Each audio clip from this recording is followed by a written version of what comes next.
نحمدہ ونصلی ونسلم علی رسولہ الکریم نشہد ان لا الہ الا اللہ وحدہ لا شریک لہ ونشہد ان محمدا عبدہ ورسولہ صلی اللہ علیہ وسلم رب اشرح لی صدری ویسر لی امری واحلل عقدۃ من لسانی یفقہوا قولی۔ سورۃ البقرہ مدنیۃ، سورۃ بقرہ مدنی ہے، وہی میاتانی و ست و ثمانون آیہ، اور اس میں 286 آیتیں ہوئی، 286 آیتیں ہیں، و اربعون رکوعا، اور اس میں 40 رکوع ہیں۔ اعوذ باللہ السمیع العلیم من الشیطان الرجیم من ہمزہ ونفخہ ونفثہ، بسم اللہ الرحمن الرحیم۔ الف لام میم، اللہ اعلم بمرادہ، ذالک الکتاب لا ریب فیہ، یہ قرآن پاک نہیں شک اس میں، ھدی للمتقین، ہدایت ہے پرہیزگاروں کے لیے۔ اس سورت کا نام سورت بقرہ ہے۔ اس سورت میں گائے والوں کا واقعہ بیان ہوا کہ موسیٰ علیہ السلام کے دور میں ایک آدمی مارا گیا ناحق، اس کا قاتل نہیں ملا تھا، جھگڑا زیادہ ہوا تو موسیٰ علیہ السلام سے پوچھا گیا تو اللہ رب العالمین کا پیغام ملا کہ گائے ذبح کرو، اس کا گوشت کا ٹکڑا اس لاش کو لگاؤ تو لاش بول پڑے گی میرا قاتل کون ہے، تو اس لیے سورت کا نام اس نسبت کے ساتھ سورت بقرہ رکھا گیا، کیونکہ اس میں گائے والوں کا واقعہ آتا ہے۔ اور سب سے پہلے سورت بقرہ کی ہم تھوڑی سی فضیلت پڑھ لیں، کیونکہ سورت ہم نے فاتحہ کی فضیلت پڑھی، اس میں جو ہم نے سورت فاتحہ کا دم پڑھا نا، اس دم میں ہمیں جیسے بھی ہو سکے ہم کریں، لیکن اگر ہمارے پاس مختصر ٹائم ہے تو ہم سورت فاتحہ کو 3 بار پڑھ لیں، سورت فلق و ناس، تھک جاؤ گے آپ ادھر آ جاؤ پھر، اس طرح پڑھ کے ہم دم کر سکتے ہیں۔ اگر کوئی مریض زیادہ بیمار ہے، ہم لاتعداد مرتبہ بھی سورت فاتحہ پڑھ کے دم کر سکتے ہیں۔ مثال ہے کہ ہمیں گھنٹہ اس کے پاس بیٹھنا پڑا ہے، آدھا گھنٹہ اس کے پاس بیٹھنا پڑا ہے، ہم اب باوضو ہوں اور ہم جتنی بار دیکھو 15 منٹ جتنی بار آپ آہستہ آہستہ پڑھ کے اس مریض کو پھونکے مارتے جائیں اپنے اندازے کے مطابق، کسی نے بلانا چاہا پھر پھونک مار دی، پھر بات کر لی، پھر پڑھنا شروع کر دیا، اس میں کوئی ذکر نہیں آتا کہ صبح کی نماز کے بعد 41 مرتبہ اس کو پڑھا جائے، جیسے سورت اپنا فاتحہ ہے، اس کے بعد سورت بقرہ ہے، تو اس میں ہمیں کوئی پابندی نہیں آئی، جتنا بھی کم از کم ٹائم تھوڑا ہے تو ایک بار سورت فاتحہ پڑھ لیں، ایک بار باقی صورتیں پڑھ لیں اور دم کر لیں اپنے آپ کو، ہر بیماری کو اللہ شفا دے گا۔ ویسے دم میں یہ دم ہے نا کہ اسأل اللہ العظیم رب العرش العظیم ان یشفیک، یہ بھی کہتے ہیں کہ جس بیماری پر دم کیا جائے اللہ شفا دیتے ہیں، 7 مرتبہ پڑھ کے اس کو دم کیا جائے۔ تو بہرحال دم تو خیر بہت ہے، لیکن سورۃ بقرہ ہے نا، اس کی فضیلت کے بارے میں صحیح مسلم میں حدیث آتی ہے، نبی کریم صلی اللہ علیہ وسلم نے ارشاد فرمایا سورۃ بقرہ ایک ایسی سورت ہے، اور سورۃ آل عمران، فرمایا دونوں زہراوین، سورۃ بقرہ اور سورۃ آل عمران، یہ دونوں صورتیں زہراوین ہیں، یعنی چمکنے والی صورتیں، چمکا دینے والی صورتیں زہراوین ہیں۔ نبی کریم صلی اللہ علیہ وسلم نے اتنا ارشاد فرمانے کے بعد آپ نے صحیح مسلم میں فرمایا یہ دونوں صورتیں جو پڑھے گا نا، یہ قیامت والے دن 2 بادلوں کی طرح، یا 2 پرندوں کے جھنڈ کی طرح، یا 2 سایہ بان کی طرح پڑھنے والے پر سایہ بھی کریں گی، اور اللہ تعالیٰ کے پاس جا کے اس پڑھنے والے کے متعلق جھگڑا کر کے بخشوائیں گی۔ دونوں صورتیں زہراوین ہیں، سورۃ بقرہ اور سورۃ آل عمران، اور دونوں صورتیں کل قیامت کو 2 سایہ بان کی طرح، یا 2 بادلوں کی طرح سایہ بان کریں گی، یا 2 پرندوں کے جھنڈ کی طرح سایہ بان کریں گی، اور دونوں صورتیں اللہ کے سامنے جھگڑا کر کے اپنے پڑھنے والے کو بخشوائیں گی۔ سورۃ بقرہ کا بہت زیادہ درجہ ہے، لیکن جب اس کی ترتیب دیکھے جائیں گے نا، کیونکہ یہ سورت جو ہے نا بقرہ مکی ہے کہ مدنی، کیا پڑھا بھی ہم نے، مدنی ہے نا، اس کا نمبر 87واں نمبر ہے، 86 صورتیں مکہ میں نازل ہو چکی تھی، لیکن جو سورۃ فاتحہ ہم نے کل پڑھی ہے اس کا نمبر 5واں ہے۔ مکی صورتوں میں سورۃ فاتحہ کا نمبر 5واں ہے، اور سورۃ بقرہ یہ مدنی صورتوں میں پہلی صورت ہے، مدنی صورتوں میں پہلی صورت ہے، اس کا نمبر 87واں ہے، یاد رکھنا مدنی صورتوں میں پہلی صورت ہے، نمبر اس کا 87واں ہے، اور یہ مدنی صورتوں میں پہلی ہے، اور سورۃ فاتحہ مکی صورتوں میں پہلی صورت ہے، اور یہ مدنی صورتوں میں پہلی صورت ہے۔ سورۃ فاتحہ مکی صورتوں میں سب جو 5ویں نمبر پہ آتی ہے، اور سورۃ بقرہ مدنی صورتوں میں اس کا نمبر 87واں بنتا ہے۔ اب اس کی جو شروع میں مضمون ہے نا، اب یہ تو میں نے فضیلت بتائی نا زہراوین کی، اور دوسری آپ فضیلت یہ پڑھیں کیونکہ سانس ٹوٹ رہا ہے میرا آج۔ دوسری اس کی فضیلت یہ بنتی ہے کہ سورۃ بقرہ جس گھر میں پڑھی جائے نا، اس گھر سے تمام جن نکل جاتے ہیں، جن بھاگ جاتے ہیں۔ اور تیسری فضیلت یہ ہے کہ سورۃ بقرہ جس گھر میں پڑھی جائے تو جادو کی باطل طاقتیں سورۃ بقرہ کا مقابلہ نہیں کر سکتی۔ یہ مت سمجھیں کہ اس کو 41 دن پڑھنا سورۃ بقرہ کو، مت سمجھیں کہ ہم نے ایک ٹائم پہ پڑھنا ہے، مت سمجھیں کہ ہم نے ایک ہی دن میں ختم کرنی ہے، لیکن ایک دن میں ختم کرنے والا سونے پہ سہاگا۔ فرمایا سورۃ بقرہ پڑھنے والا یہ اس پر افسوس نہیں ہوگا، اور جس نے سورۃ اس کا پڑھنا، سورۃ بقرہ کا پڑھنا یہ باعث مسرت ہے۔ سورۃ بقرہ کا پڑھنا باعث مسرت ہے، اور سورۃ بقرہ کا چھوڑنا باعث حسرت ہے۔ اس کو روزانہ پڑھنا چاہیے، لیکن اگر کسی مجبوری کی وجہ سے کسی گھر میں روزانہ نہیں پڑھی جاتی، لیکن میرا بیٹا میں غلط نہیں کہتی، یقیناً آتے ہوئے سورۃ بقرہ کا مسپارہ دے کے آئی ہوں، اور میں نے خود کہا کہ سمینہ کتنا افسوس ہے تیرے ٹیبل پہ سورۃ بقرہ پڑھی ہوئی، لیکن تجھے پڑھنے کا ٹائم نہیں ملتا۔ میں کیا کروں، میری مجبوری ہے، لیکن یہ میری کمی سمجھو، کیونکہ میں ارادہ کرتی ہوں لیکن کامیاب نہیں ہوتی۔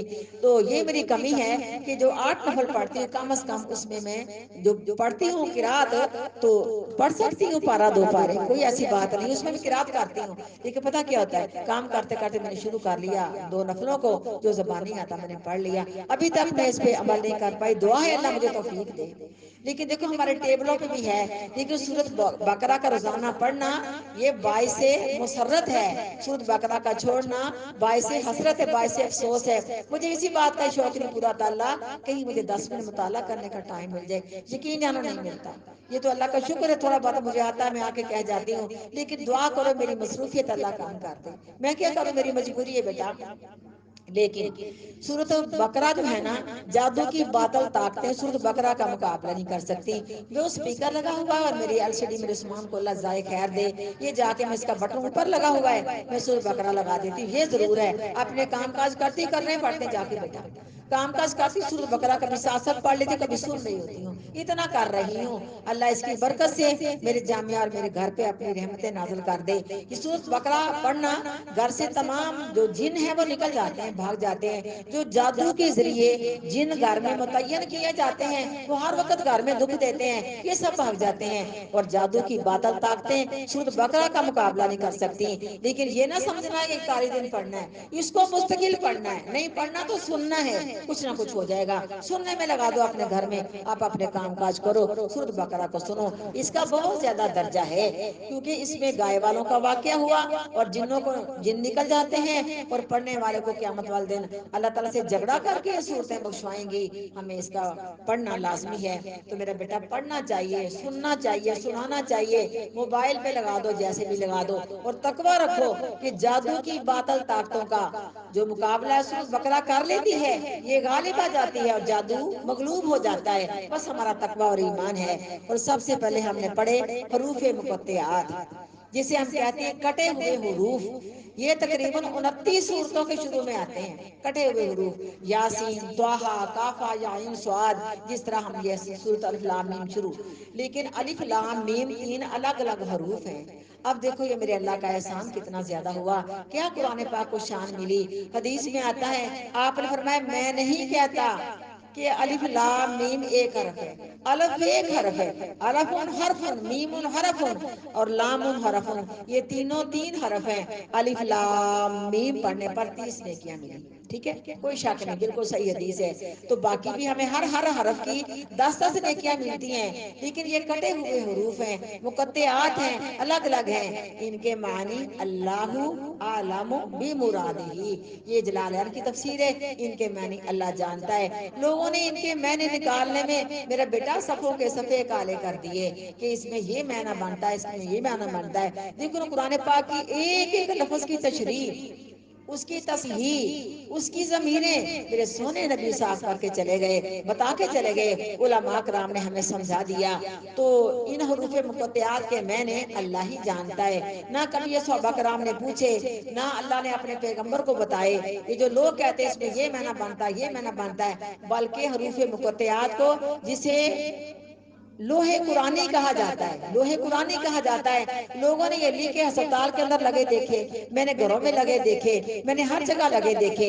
ان حروف مقطعات کو لکھ کے لگانا اس میں کوئی برکت نہیں ہے، ان کو یاد کرنا پڑھنا اس میں کوئی برکت نہیں ہے۔ ہاں جو اللہ تعالیٰ کے نام ہیں وہ ہمیں یاد کرنے چاہیے، وہ 99 نام ہیں وہ اللہ نے بتا دیے، اور بعض لوگوں نے اس میں پاک پیغمبر کے نام نکالنے شروع کر دیے، حالانکہ صحیح بخاری میں آقا علیہ الصلوۃ والسلام نے اپنے نام بھی بتا دیے، فرمایا میں محمد ہوں صلی اللہ علیہ وسلم، میں احمد ہوں، احمد آپ کا نام فرشتوں میں، احمد آپ کا نام تورات و انجیل میں، فرمایا میں ماہی ہوں کفر کو مٹانے والا، میں حاشر ہوں، سارے رسول میرے جھنڈے تلے جمع ہوں گے، فرمایا میں تیسرا کیا نام آتا ہے نقیب، شاید میں بھول نہ جاؤں، یعنی اس کا بھی معنی یہی ہے کہ میں کفر کو مٹانے والا ہوں۔ یہ نام میرے ذہن سے نکل گیا، کس طرح حدیث میں آتا ہے محمد، احمد، حاشر، ماہی، اور آگے ایک نام میرے ذہن سے نکل گیا، یہ نام آپ نے اپنے بخاری شریف میں لکھ دیے کہ یہ مجھ کو اللہ نے نام عطا فرمائے ہیں، اور بعض لوگوں نے پاک پیغمبر کے نام بھی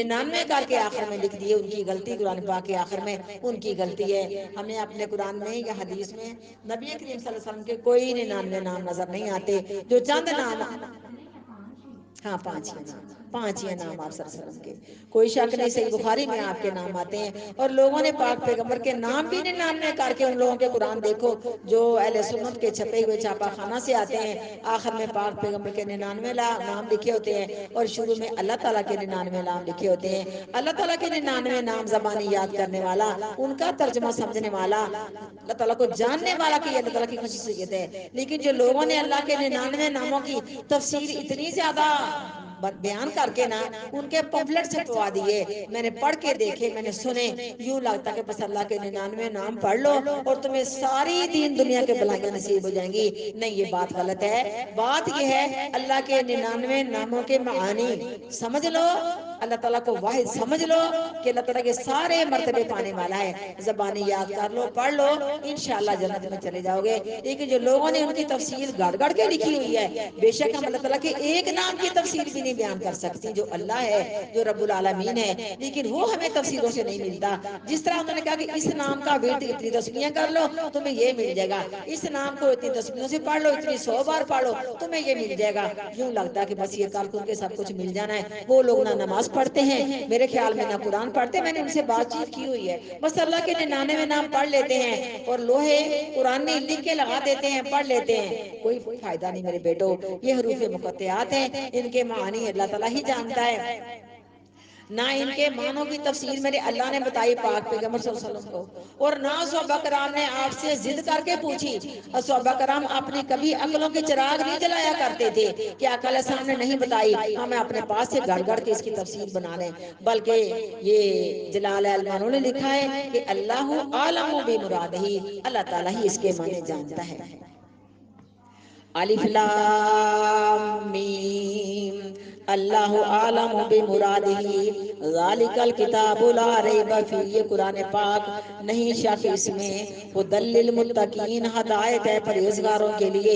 یعنی بعض لوگ اتنے پائیدار ہوتے ہیں، اتنے سمجھدار ہوتے ہیں، سمجھو کہ ان کو توحید کے عقیدے کی اچھی طرح سمجھ ہوتی ہے، قرآن پاک اور پاک پیغمبر کی احادیث کا اچھی طرح مطالعہ ہوتا ہے، شروع ہی سے انشاءاللہ ان کو ہدایت مل جاتی ہے۔ جیسے ایک خطیب، ایک مدرس جب درس دیتا ہے، واز کرتا ہے، جو اس میں ایک مسئلہ بیان کرتا ہے، اس میں سارے سامعین، سارے سامعات اس قابل نہیں ہوتے کہ جو کچھ سنا ہے مکمل طور پہ فوری طور پہ عمل کرنے والے بن جائیں۔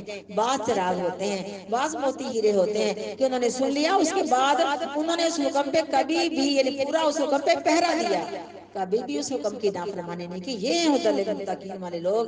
یہ سورۃ فاتحہ سے ان کو ہدایت ملی. انہوں نے سمجھ لیا کہ یہ قرآن پاک ایسی کتاب ہے جس میں کوئی شک نہیں. اللہ نے سب پلان مدد کی. بڑا کچھ ہم حدیثوں سے پڑھتی ہیں. جب انہوں نے اس طرح کی باتیں کہیں تو اللہ رب العالمین نے فرمایا کہ یہ قرآن میری طرف سے ہے, اس کا مصنف میں ہوں, اس کے کسی حکم میں کوئی بھی شک نہیں ہے. لیکن جو پاک پیغمبر کا کلمہ پڑھنے والے لوگ تھے انہوں نے کلمہ پڑھتے ہی یقین کر لیا. یہ سب سے پہلے کلمہ پڑھنے والے مردوں میں آپ کی ہم عمر ابوبکر صدیق تھے رضی اللہ تعالیٰ عنہ.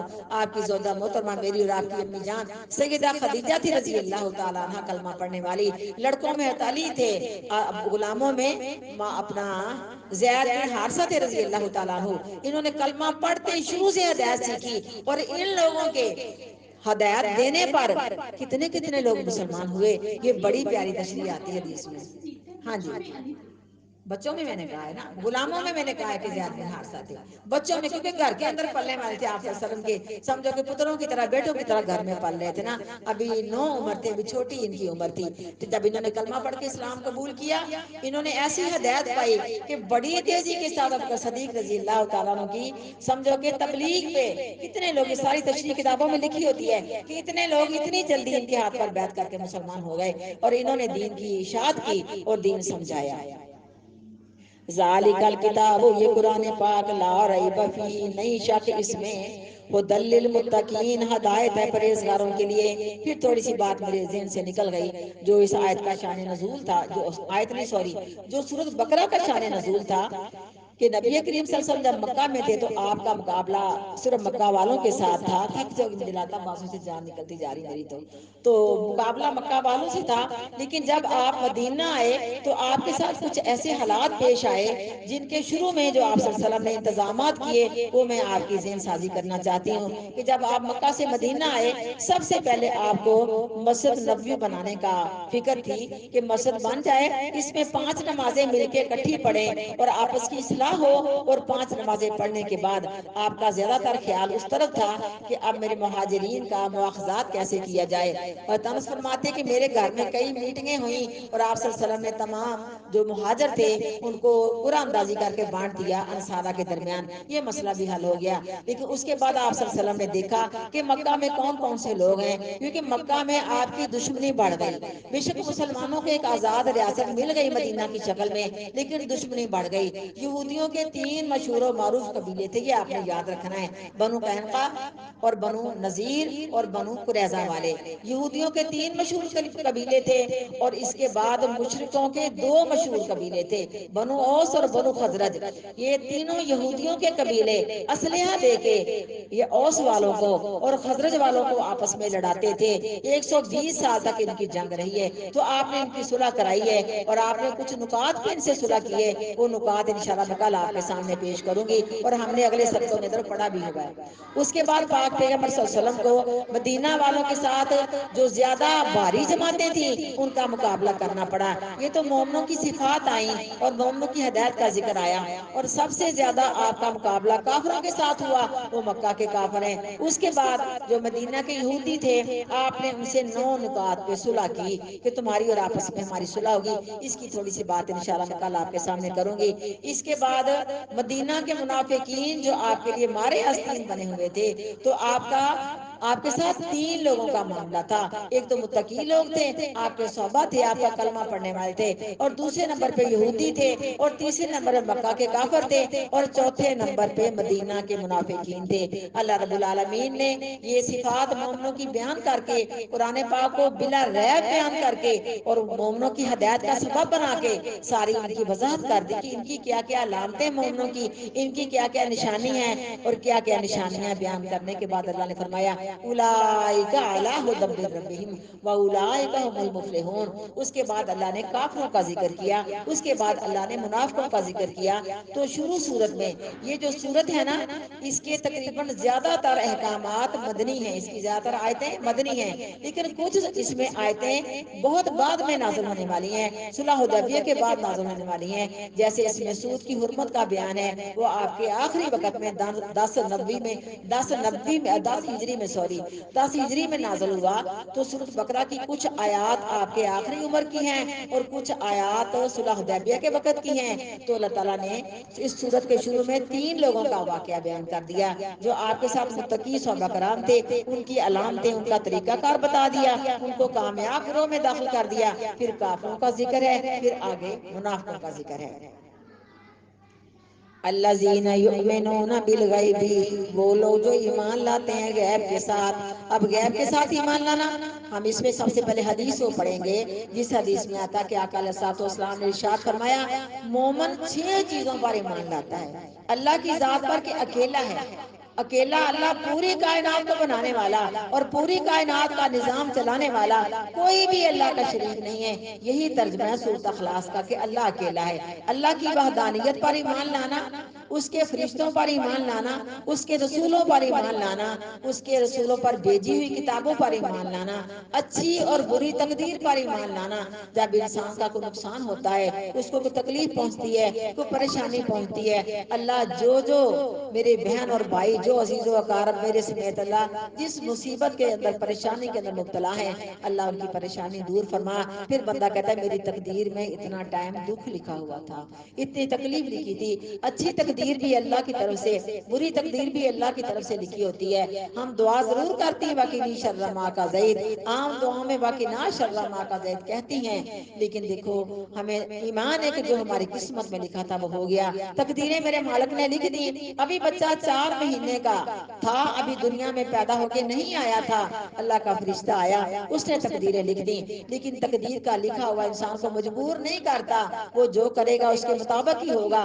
کیونکہ حدیث صحیح بخاری میں آتی ہے کہ بچہ اسلام کی فطرت پر پیدا ہوتا ہے، اس کے ماں باپ اس کو مجوسی بنا لیں، اس کو عیسائی بنا لیں، اس کو یہودی بنا لیں، جیسے جانور کا بچہ اپنے ماں باپ کی شکل میں ہوتا ہے، ہر انسان کا پیدا ہونے والا بچہ دین فطرت پر پیدا ہوتا۔ ہمارا ایمان ہے اس کے بعد قیامت پر ایمان لانا کہ قیامت یقینی آئے گی، اس کا فیصلہ اللہ نے کیا ہوا ہے، اس میں ہم سب کو حساب و کتاب دینا ہے۔ اچھی اور بری تقدیر پر کہ تقدیر اللہ کی طرف سے لکھی گئی تھی، اگر اس پر ایمان نہیں ہے، اگر تقدیر پر ایمان نہیں ہے، زمین و آسمان کا خلاص سونے چاندی کا بھر کے اللہ کے راستے میں دے دو، تمہاری کوئی اللہ نہ فرضی قبول کرے گا نہ نفلی قبول کرے گا۔ یہی تقدیر پر ایمان لانا کہ لو کا کلمہ شیطان کے اعمال کو کھولتا ہے کہ اے کاش میرے اوپر جادو نہ ہوتا، اے کاش میرا نقصان نہ ہوتا، اے کاش ایسا نہ ہو جاتا۔ اللہ نے اگر اس کے اثرات ختم کرنے کی کوئی سبیل کو راستہ بنایا ہے تو دکھ کے دن ختم ہو جائیں گے، اللہ آسانی کرے گا۔ اے کاش میرے فلانے کو ایسی بیماری نہ آتی جو اس کی موت کا سبب بن گئی، نہیں، اللہ نے تقدیر میں ایسے ہی لکھا ہوا تھا۔ تقدیر پر ایمان لانا انسان کی سمجھو کہ ایماندار ہونے کی علامت ہے۔ لیکن کچھ تقدیریں وہ ہیں جو اللہ نے لکھی اللہ مٹا دیتا ہے، اس کی تشریح میں تھوڑی سی بتاؤں گی بعد میں، اور کچھ تقدیریں وہ ہیں جو مٹائی نہیں جا سکتی، یہ اللہ خوب جانتا ہے۔ لیکن ہم نے دعا کرنی کہ اللہ اگر تقدیریں تو نے بری لکھ دی ہیں اس کو اچھی کر دے، تیرے پاس لوح محفوظ ہے، تو ہی مٹاتا اور تو ہی بناتا ہے۔ لیکن یہ دعا کرنے کا ٹائم اس وقت تھا جب اس کو اللہ کی رحمت کی امید تھی، سمجھو کہ وہ اس حالت میں آ گئی کہ اس کو حمل ہوا، شروع ہی سے دعا کرنی تھی کہ اللہ ہونے والا بچہ نیک ہو، لمبی عمر لے کے آئے، خوبصورت ہو، خوبصیرت ہو، مکمل اعضاء والا ہو، کوئی مفلوج نہ ہو، اللہ کھلا رزق لے کے آئے، اللہ لمبی عمر لے کے آئے، اللہ میرے لیے صدقہ جاریہ بنے۔ یہ 4 مہینے مسلح پہ مسلح مار کے دعا کرنی تھی۔ میری بات کرنے کا مقصد ہوتا پتہ نہیں ہوتا، لا علمی کے اندر دعا کرتی نہیں، جب ہونے والے بچے کا لکھا جاتا، کیوں لکھا جاتا؟ بس کہتے ہیں کہ تو ظلم ہو گیا، اللہ نے کیوں لکھ دیا نیک ہونا کے بعد ہونا ہے؟ اللہ نے 4 مہینے نہیں دیکھا، اللہ نے دیکھا ہے کہ ماں کی کیا کرتوتیں ہیں، ماں کے کیا حالات ہیں، ماں کا کیا کردار ہے، باپ کا کیا کردار ہے، کیسے کر رہے ہیں، صحبت کیسے کی، دعا پڑھی تھی کہ نہیں، شیطان شروع سے ساتھ لگ گیا۔ اللہ 4 مہینے دیکھ کے بچے کی قسمت لکھتا ہے۔ لیکن یاد رکھنا اللہ کا لکھا ہوا ہمیں مجبور نہیں کرتا کہ جو کچھ لکھا گیا، کیونکہ صحابہ نے کہا سونے نبی جی اگر لکھ دیا ہمارے مالک نے پھر کیا فائدہ ہمیں عمل کرنے کا، کیونکہ جس کو نیک لکھا گیا وہ نیکی پر مرے گا، جس کو بد لکھا گیا وہ برائی پر مرے گا۔ آپ نے فرمایا نہیں، جس کی قسمت میں اللہ نے نیکی لکھی ہے آخر کار وہ نیکی کی طرف آئے گا۔ نیکی کرنے والوں کے لیے نیکی والے کام آسان ہو جاتے ہیں، برائی کرنے والوں کے لیے برائی والے کام آسان ہو جاتے ہیں۔ اللہ کا لکھا مجبور نہیں کرتا۔ اللہ نے ہر بندے کا گھر جہنم کے اندر بنایا ہے، ہر بندے کا گھر جنت میں بنایا ہے۔ اگر وہ آپ اپنی فطرت پر غالب آ جائے گا، اپنی فطرت پر قائم رہے گا، جو دین فطرت ہے اللہ کہتے ہیں میں اس کا گھر جنت میں اس کا قائم رکھوں گا، اس کی جگہ میں کافر کو اس کے بدلے اس گھر میں بھیج دوں گا۔ تو بیٹا ہمارا ایمان ہے، ہم نے اپنے مقدر خود بنانے ہیں، ہم نے اپنی تقدیر خود بدلنی ہے۔ اللہ نے ہمیں عقل دے دی، سمجھ دے دی، ارادہ دے دیا، اختیار دے دیا، دیکھیں کون سا کام نفع والا ہے، جبکہ نفع نقصان کا فائنل فیصلہ میرے اللہ نے اس کتاب میں کر دیا، جس میں لا ریب فیہ کوئی شک ہی نہیں ہے۔ اللہ کہتے ہیں میرے بن جاؤ گے پھر تمہیں کتنا کچھ ملے گا، شیطان کے بن جاؤ گے جہاں شیطان جائے گا وہاں تم جاؤ گے، میرے بن جاؤ گے، میرے پیغمبر کی پیروی کرنے والے بن جاؤ گے۔ میرے پیغمبر صلی اللہ علیہ وسلم نے سب سے پہلے، سب رسولوں سے پہلے، سب سے پہلے اپنی امت کو لے کے پل صراط سے گزر کر کے جنت میں چلا جانا ہے۔ اس پیغمبر کے بن جائیں، اللہ نے بتا دیا نیکی کا فائدہ، برائی کا فائدہ، اللہ والے لوگوں کا راستہ۔ اللہ کہتے ہیں جو میرے بندے ہیں میں ان کے لیے کامیابی کا راستہ ان کے لیے آسان کر دیتا ہوں۔ لیکن بعض دیکھا گیا کہ جنت میں جانے سے اتنا فرق رہ جائے گا، انسان جہنمی بن جاتا ہے۔ یہاں سوچیں اس کے دل میں خرابی تھی، اس کے دل میں نفاق تھا، ریاکاری کا جذبہ تھا، دکھلاوا تھا، وہ کاروبار کے لیے دین سکھا رہا تھا، اس کو اپنی ذات کا کوئی فائدہ نہیں۔ اللہ نے بتا دیا قرآن زبان پہ ہے، ہنسلی سے نیچے نہیں اترا، قرآن زبان پہ ہے، اس کا فائدہ اس کی ذات کو نہیں ملا۔ یہ ایسے عالم جہنم میں جائیں گے، جہنمی پوچھیں گے تو کیا کہیں گے ایسے عالم؟ کہیں گے جو کہا تھا وہ کیا نہیں تھا، اور جو کیا تھا اس کا ہمیں کہنے کا حکم نہیں دیا گیا تھا، یعنی جو ہم نے کیا تھا وہ اللہ کے حکم کے خلاف کیا تھا، اس لیے ہم جہنم میں آ گئے۔ انسان نے اپنا مستقبل خود بنانا ہے، نیکی کر کے اپنا راستہ ہموار کرنا ہے۔ اس کو اللہ نے سمجھ عقل دے دی کہ دیکھنا نفع والا سودا کرنا، ٹھوک بجا کے ہم چیز لیتی ہیں، الٹا پلٹا کے لیتی ہیں، کیا وہ راستہ جو دنیا میں اللہ نے ہمیں دکھایا تھا سیدھا، کیا ہم اس پہ اندھا دھند عمل کریں گی، جیسے جی چاہے گا کریں گے؟ نہیں، ہم نے وہ راستہ اللہ کے قرآن سے پوچھنا ہے، وہ کون سا راستہ جو ہمیں جنت میں لے کے جائے گا۔ اللہ نے کہا جب انسان جھوٹ بولتا ہے تو جہنم کی راہ چل جاتا ہے، یہ جھوٹ اس کو جہنم میں لے جاتا ہے۔ جب انسان سچ بولتا ہے، سچ کا راستہ چلتا ہے، یہ سچ اس کو جنت میں لے کے جاتا ہے۔ سچ بولنا قرآن میں کیا آیا، سچ بولنا حدیث میں کیا آیا، اللہ نے سچوں کے لیے کامیابی عطا فرمائی۔ اللہ کے دوست بننا، اللہ کہتے ہیں اگر تم میرے دوست بن جاؤ گے، اللہ ولی الذین آمنوا یخرجونہم من الظلمات الی النور، ظلمات کو جمع اللہ نے فرمایا، نور کو اللہ نے واحد فرمایا۔ نور ایک قرآن پاک کا راستہ سیدھا راستہ ہے، ظلمات بڑے ہیں، آپ نے سیدھی لکیر کھینچی، فرمایا یہ صراط مستقیم کا راستہ ہے، دائیں بائیں لکیریں کھینچی، فرمایا یہ سارے ظلمات ہیں، یہ سارے شیطان کے راستے ہیں۔ روزے روشن کی طرح انشاءاللہ ہمیں یہ راستہ نظر آتا ہے۔ جب ہم اپنے آپ کو بنانے کی کوشش کریں گی، اللہ نے انسان کی فطرت میں جذبہ رکھا ہے اپنی توحید کا، اپنی پہچان کا، اپنی معرفت کا، جب اس طرح چلیں گے انشاءاللہ میرا تقوی ہے کہ خاتمہ بالایمان ہو جائے گا انشاءاللہ میرا بیٹا۔ اللہ نے کسی انسان کو اندھیرے میں نہیں رکھا، اللہ نے روشنی عطا فرمائی ہے، لیکن اپنے دماغ سے کام لینا، سمجھنا ہے، یہ عزا اللہ نے دیے، یہ سب کچھ اللہ نے عقل سمجھ ارادہ اختیار دیا، ہم نے کس طرف لگانا ہے۔ جس انسان نے اپنی تمام صلاحیت کو اللہ کی تابعداری میں لگا دیا وہ انسان کامیاب ہو گیا، اور جس نے اپنی صلاحیت کو شرک پر لگا دیا، بدعت پر لگا دیا، اللہ کی نافرمانی پر لگا دیا، وہ انسان جہنم کی راہ چل پڑا، وہ انسان کبھی بھی کامیاب نہیں ہوگا۔ اور مومنوں کی صفتیں چیک کریں اپنے آپ کو، ہے ہمیں قرآن پاک سے ہدایت ملتی ہے، ہم نے قرآن پاک کو بلا ریب پڑھا ہے، سمجھا ہے، انشاءاللہ کامیابی ہے۔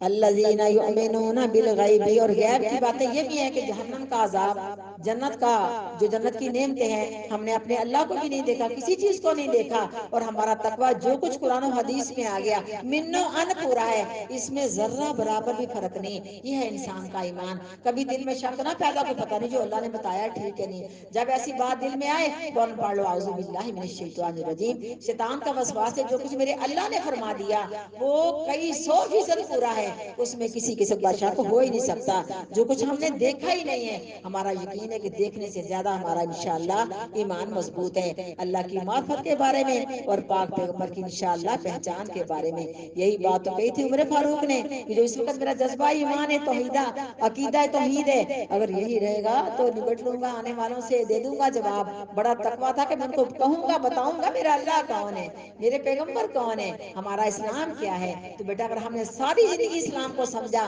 دین کو سمجھا، اپنے اللہ کو واحد مانا، پیغمبر کے حکم کے بغیر ہم نے ایک قدم بھی نہیں اٹھایا، ہم نے ایک سانس بھی نہیں لیا، تو میرا اللہ نعوذ باللہ ظلم نہیں کرنے والا کہ ہمیں پیغمبر کا جواب نہیں آئے گئے. ہم کہیں گے ہمارا پیغمبر وہی ہے محمد الرسول اللہ صلی اللہ علیہ وسلم، اللہ ربی، وہ ہمارا رب پالنے والا ہے، دینی اسلام، دین میرا اسلام ہے. ہم سب کچھ انشاءاللہ جواب دیں گے اللہ کے فضل و کرم سے. الذین یؤمنون بالغیب، وہ لوگ جو ایمان لاتے ہیں غیب کے ساتھ، ویقیمون الصلاۃ، اور قائم کرتے ہیں نماز کو، ومما رزقناہم ینفقون، اور اس مال میں سے کہ رزق دیا ہم نے ان کو، ینفقون، وہ خرچ کرتے ہیں. والذین یؤمنون بما انزل الیک، اور وہ لوگ جو ایمان لاتے ہیں قرآن پاک کے ساتھ، انزل الیک، یا قرآن و حدیث کے ساتھ، انزل الیک، جو نازل کیا گیا یا اتارا گیا آپ صلی اللہ علیہ وسلم کی طرف، وما انزل من قبلک، اور جو کچھ اتارا گیا آپ سے پہلے. مشہور کتابیں بھی پتہ ہے ہمیں، تورات و انجیل زبور، اس کے علاوہ جتنے صحیفے اللہ نے نازل کیے سب پر ہمارا ایمان ہے. آمنت باللہ العظیم، ہم نے پکا ایمان رکھنا کہ اللہ تعالیٰ ایک ہے. آمن الرسول بما انزل الیہ من ربہ والمؤمنون کلنا آمن باللہ وملائکتہ وکتبہ ورسلہ لا نفرق بین احد من رسلہ. ہمارا سب پر ایمان، جو کچھ نازل کیا وہ اللہ کی طرف سے نازل ہوا تھا، کتابوں کی شکل میں، صحیفوں کی شکل میں، لیکن عمل ہم نے اپنی شریعت کے مطابق کرنا ہے انشاءاللہ.